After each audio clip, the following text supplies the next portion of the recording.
Salam sejahtera, ini keputusan terkini kes rasuah membabitkan Wan Saiful Wanjan. Wah, ini memang hebat. Bicara kes rasuah, pengubahan wang haram Wan Saiful Wanjan, akhirnya diumumkan keputusan untuk ditangguh ke 24 Jun nanti. Perbicaraan kes pengubahan wang haram dan rasuah dihadapi bekas Ketua Penerangan Bersatu Datuk Wan Saiful Wanjan berhubung projek Jana Wibawa yang dijadualkan di Mahkamah Session di Kuala Lumpur hari ini ditangguh ke 24 Jun. Hakim Rozina Ayub turut melapangkan tarik perbicaraan hari ini dan esok selepas peguam Joshua T yang mewakili Wan Saiful 47 tahun memohon penangguhan perbicaraan kes itu berikutan. Peguam utama Amir Hamzah Arsyad membawa ibunya ke hospital. Saya juga memohon supaya tarik perbicaraan esok turut dilapangkan atas alasan isteri anak guam saya telah dimasukkan ke hospital semalam, katanya. Susulan itu, anak guam saya perlu menemani istrinya sepanjang minggu ini bagi rawatan, kata peguam itu. Joshua berkata pihaknya juga telah memberikan sesalinan surat daripada pihak hospital kepada pihak pendakwaan dan mahkamah. Timbalan pendakwa raya Rashida Murni Azmi berkata pihak pendakwaan bersedia untuk perbicaraan pada hari ini dan esok, namun tidak membantah permohonan penangguhan prosiding perbicaraan. Wan Saiful didakwa meminta suapan wang daripada Lian Tan Chuan sebagai dorongan untuk membantu Nepturi Sdn Bhd mendapatkan projek Central Spine Road sertik ke persimpangan Lebuh Raya Timur, Pantai Timur dengan daripada Kerajaan Malaysia secara prakelayakan bernilai 232 juta. Beliau juga didakwa menerima wang tunai 6.9 juta melalui akaun CIMB Bank Berhad milik syarikat WSA Advisory Group Sdn Bhd daripada akaun Maybank Islamic Berhad milik Nepturi Sdn Bhd sebagai upah membantu syarikat itu mendapatkan surat setuju terima bagi projek terbabit. Ahli parlimentasi Gelugur itu didakwa melakukan kedua-dua kesalahan di Royal Elect Club Taman Tasik Perdana di sini bagi April 2022 dan di CIMB Bank Berhad Cawangan Bukit Tunku antara 8 Julai hingga 30 September tahun 2022. Wan Saiful turut berdepan 18 pertuduhan pengubahan wang haram membabitkan 5.59 juta dengan memindah dan menggunakan wang hasil aktiviti haram itu, antaranya bagi membayar pembelian kenderaan jenis Ford Ranger, pembayaran kepada Majlis Sukan Negara Malaysia, selain memindahkan wang itu ke beberapa akaun syarikat termasuk milik Sinar Kraftangan Sendirian Berhad. Kesemua kesalahan didakwa dilakukan di cawangan CIMB Bank Berhad Bukit Tunku di sini antara 12 Ogos dan 13 November 2022 mengikut Seksyen 4 dalam kurungan 1(b) Akta Pencegahan Pengubahan Wang Haram, Pencegahan Pemberian Keganasan dan Hasil daripada Aktiviti Haram 2001. Sekian untuk kali ini. Jangan lupa tinggalkan komen anda. Bye-bye. Salam sejahtera. Terima kasih kerana bersama dengan saya. Adakah dengan keputusan ini semua ahli-ahli parlimen dan pemimpin-pemimpin besar UMNO akan kembali ke pangkal jalan? Dan adakah dengan keputusan ini Zahid Hamidi bersedia untuk meletak jawatan sebagai Presiden Parti UMNO? Ini persoalan yang sangat besar berkait dengan pengumuman daripada UMNO Wilayah Persekutuan bahawa mereka setuju menerima pemimpin UMNO yang dipecat tapi dengan bersyarat. UMNO Wilayah Persekutuan bersetuju sekiranya Pemimpin yang digantung diterima semula sekiranya mereka boleh memberi nilai tambah kepada parti berkenan. Ketua penerangannya Gulam Muzaffar berkata, beliau masih konsisten dengan ucapan dan pendirian semasa Perhimpunan Agung UMNO PAU tahun lalu. Dalam kehidupan semua orang tidak pernah lari daripada kesilapan, termasuk dalam bidang politik, dan bukannya maksum seperti Nabi. Bak pepatah Sir Winston Churchill, dalam peperangan tidak boleh ada satu kesilapan pun. Anda tidak boleh ada satu kesilapan pun. Tetapi di dalam politik Anda berhak lakukan beberapa kali kesilapan kerana boleh diperbetulkan keadaan berbanding peperangan. Anda akan mati dengan satu kesilapan saja, katanya dalam satu kenyataan pada Rabu.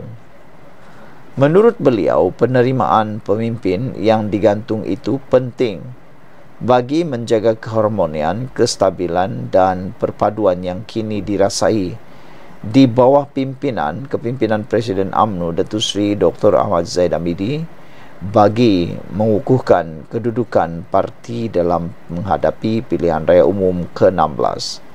Jelas beliau, pemimpin yang akan disucikan perlu akur dengan segala peraturan dan syarat-syarat yang dikenakan. Saya juga amat bersetuju mereka juga tidak boleh didikte dengan kehendak dan kemauan sendiri atau kem politik masing-masing.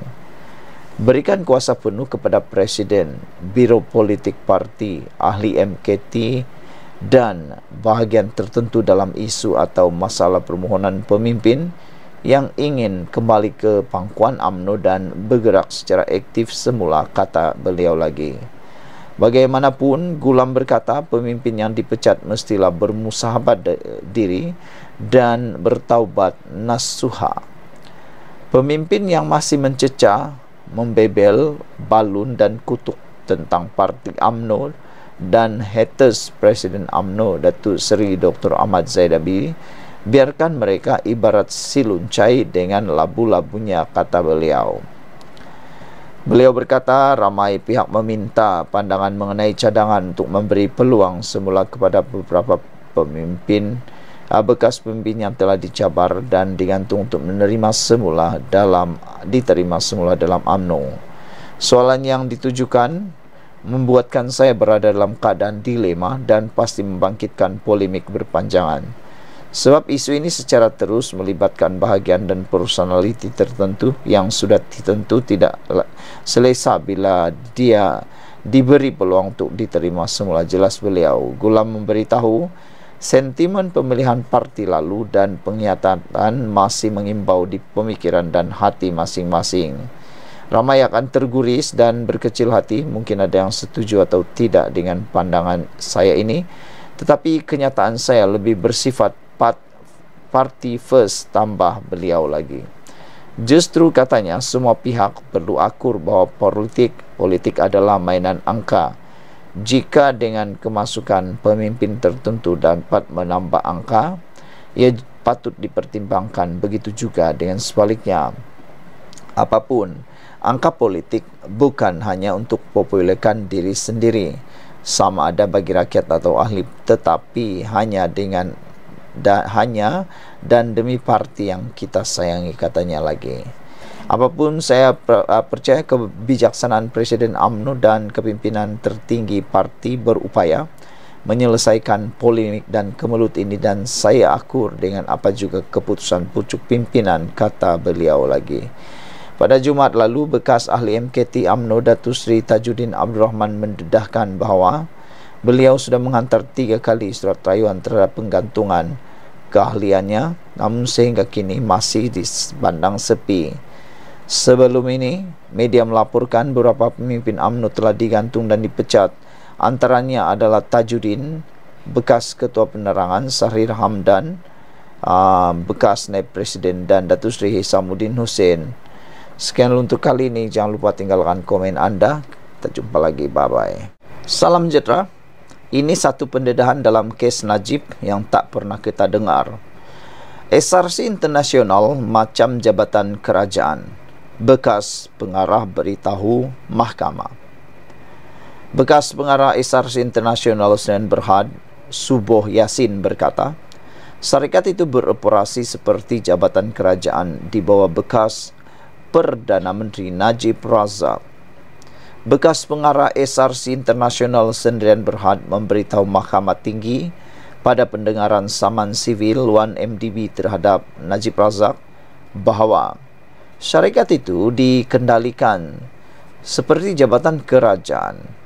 Suboh Yasin yang menyertai SRC pada 2011 berkata, aktiviti harian itu digambarkan sebagai cabang kepada Kementerian Keuangan. Operasi SRC diuruskan seperti jabatan kerajaan lain bawah Datuk Seri Najib yang menjadi Perdana Menteri dan Menteri Keuangan, katanya. Suboh mendakwa Najib mempunyai kawalan penuh dan mutlak terhadap segala aspek operasi syarikat kecuali lembaga pengarah. Saya merasakan peranan saya tiada beza seperti penjawat awam dalam jabatan kerajaan. Katanya memberi keterangan dalam kes perbicaraan saman SRC Internasional terhadap Najib dan bekas Ketua Pegawai Eksekutif SRC Nik Faisal Arif Kamil. SRC Internasional mengemukakan saman ke atas Najib dan Nik Faisal kerana secara salah menerima harta syarikat dan secara tidak jujur serta salah bersubahat menukar harta syarikat demi kegunaan peribadi. Penghakiman ingkar kehadiran telah dikemukakan terhadap Nik Faisal. Saman pada asalnya turut melibatkan Suboh dan bekas pengarah Ismi Ismail, Sahrul Azrar Ibrahim Helmi, Azhar Osman Khairuddin dan C. Abdullah alias Rashidi C. Omar sebagai defendant bersama. SRC Internasional kemudian menggugurkan kes ke atas semua mereka. Bagaimanapun mereka dimasukkan selaku pihak ketiga oleh Najib. Suboh, bekas penjawat awam, berkata, pengarah terbiasa mengikuti semua arahan pihak atasan. Jika pihak atasan memerlukan kami melakukan sesuatu, kami tidak berada dalam sebarang kedudukan membantah. Setelah diarahkan untuk melaksanakan atau dilaksanakan, kami perlu mengambil semua langkah untuk melaksanakannya, katanya. Suboh juga memberitahu mahkamah Nik Faisal adalah proksi Najib dalam syarikat dan beliau menyampaikan mesej Najib kepada pengarah. Nik Faisal hanya akan mendekati saya jika beliau memerlukan saya tanda tangan sebarang dokumen, kata Suboh. Katanya beliau pada mulanya menyoal apa yang telah ditandatangani. Pertanyaan saya sering diketepikan dengan kenyataan mencadangkan urusan mesti dilakukan atas arahan Perdana Menteri. Beliau Nik Faisal akan kata seperti bos naklah atau diminta pihak atasan. Katanya sambil menambah, beliau memahami terma bos dan pihak atas merujuk Najib. Perbicaraan di hadapan Hakim Mahkamah Hakim Ahmad Fairuz Zainul Abidin akan disambung esok. Sekian untuk kali ini. Jangan lupa tinggalkan komen anda, tekan butang subscribe. Salam sejahtera, terima kasih karena bersama dengan saya di Nazlin Unity Channel. Isu yang paling hangat dalam channel ini kemarin ialah berkaitan dengan pencen, bayaran pencen ahli-ahli parlimen, ADUN dan juga YB Malaysia. Rupa-rupanya mereka ni lepas saja menjadi ahli Dewan Negara atau ahli Dewan Undangan Negeri atau ahli parlimen, selepas menjadi YB menang pilihan raya, mereka dibayar satu bayaran yang cukup lumayan. Di dalam Malaysia kini, melalui laporan Malaysia kini, mengikut pengiraan di Malaysia kini, bahagian yang paling kita dikejutkan ialah jumlah pendapatan Mahathir Mohamad dan Mukriz luar biasa. Mahathir dibayar sebanyak 23,000 pencen sebulan Dan Mukriz Mahathir dibayar 32,000 sebulan untuk pension mereka. Dan orang yang paling banyak sekali bayaran diperoleh ialah Safi Afdal dengan bayaran mencecah menghampiri RM40,000, hampir-hampir RM40,000 yang ditawarkan atau diberikan kepada Safi Afdal daripada parti warisan sebanyak RM40,664. Muhyiddin pula 37,640. Baik, itu isu kemarin. Isu kali ini ialah apabila di bahagian hujung daripada konten ini ataupun ruangan ini ada satu persoalan yang paling menarik, iaitu adakah anda bersetuju dengan cadangan Perdana Menteri Anwar Ibrahim supaya ahli parlimen hanya dapat satu pension sahaja? Rupa-rupanya ahli parlimen ini boleh dapat lebih daripada satu pension. Contohnya, Safi Afdal yang telah disebut tadi memperoleh pension sebanyak RM40,000 sebulan itu, beliau mendapat sebanyak dua jenis pension atau dua pension. Bilangannya dua. Dan ada lagi beberapa orang yang mempunyai bilangan pension lebih daripada satu. Jadi persoalannya, adakah anda setuju? Kalau anda setuju, tolong bantu saya tekan butang like dan juga tulis di ruangan komen, adakah anda bersetuju dengan cadangan Perdana Menteri Anwar Ibrahim supaya ahli parlimen hanya dapat satu pension saja? Selepas anda tahu jumlah pendapatan atau bayaran pension diterima oleh ahli-ahli parlimen ini, persoalan ini muncul. Adakah anda bersetuju dengan cadangan Perdana Menteri Anwar Ibrahim supaya ahli parlimen hanya dapat satu pension saja? Soalan yang kedua yang juga sama kritikalnya dengan tadi ialah, adakah anda setuju untuk memansuhkan pension wakil rakyat dan menggantikannya dengan caruman KWSP? Pilihan di tangan anda. Kerana baru-baru ini kita juga telah dikejutkan dengan cadangan supaya pension ditukar kepada KWSP. Jadi ada yang mahu supaya ianya juga dilaksanakan kepada ahli-ahli parlimen. Baiklah, keputusan setakat ini untuk undian ini ialah sebanyak 93% setuju dengan cadangan Perdana Menteri Anwar Ibrahim supaya ahli parlimen hanya dapat satu pension saja. Namun yang mengejutkan kita ialah daripada 2,323 orang yang mengundi, ada 7% yang tidak bersetuju dengan cadangan Anwar Ibrahim. Dengan makna kata, mereka setuju supaya ahli-ahli parlimen ini boleh dapat lebih daripada satu pension. Manakala soalan kedua, sebanyak 2,451 orang juga telah pun mengundi dan sebahagian besarnya, yaitu sebanyak 96% bersetuju agar pension dimansuhkan untuk wakil rakyat dan digantikan dengan caruman KWSP. Dan sebanyak 4% lagi daripada mereka tidak bersetuju pemansuhan ini. Dengan kata lain, mereka bersetuju semua ahli parlimen, ahli-ahli politik di Malaysia, YB yang ada di Malaysia, diberikan pension. 2,451 orang telah pun mengundi. Sekarang, apa pula undian anda? Apa pula pilihan anda? Adakah anda memilih seperti yang dinyatakan? Adakah anda bersetuju dengan cadangan Perdana Menteri Anwar Ibrahim supaya ahli parlimen dapat satu pension saja? Ataupun anda setuju mereka dapat pelbagai pension yang lain selain daripada allowance yang lain? Adakah anda setuju untuk memansuhkan pension wakil rakyat dan menggantikannya dengan caruman KWSP? Itu pun anda boleh tentukan menurut kehendak dan pendapat anda sekalian. Masih banyak lagi yang boleh kita pelajari dalam isu pension ini, tetapi saya juga suka untuk membacakan kepada anda semua.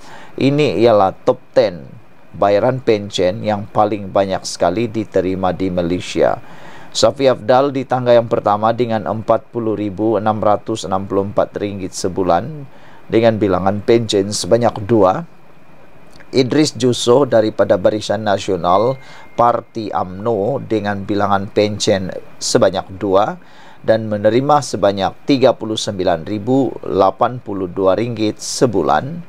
Muhyiddin Yassin dari Gabungan Perikatan Nasional daripada Parti Bersatu menerima bilangan pension sebanyak 2 dan menerima pension sebanyak RM37.640. Najib Abdul Razak atau Najib telah pun kehilangan kelayakan. Walau bagaimanapun sebenarnya beliau layak kalau tidak masuk penjara, boleh dapat RM36.963 dan dengan 2 bilangan pension.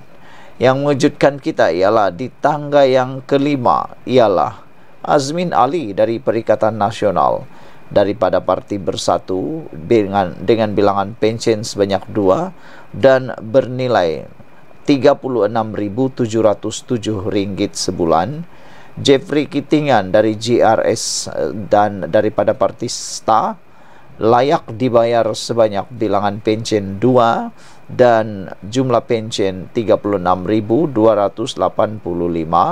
Mazir Khalid daripada BN UMNO 2 bilangan pension dan RM35.082.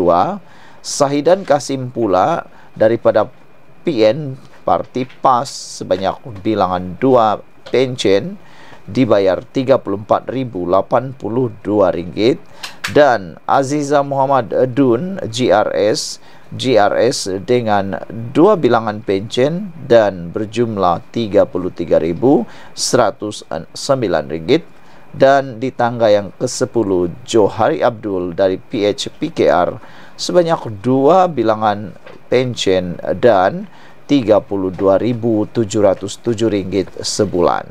Jadi saudara-saudara sekalian, setelah Anda mengetahui perkara ini, apakah pula pendapat Anda dalam undian sebentar tadi? Jangan lupa tinggalkan komen Anda, tekan butang subscribe. Kita jumpa lagi.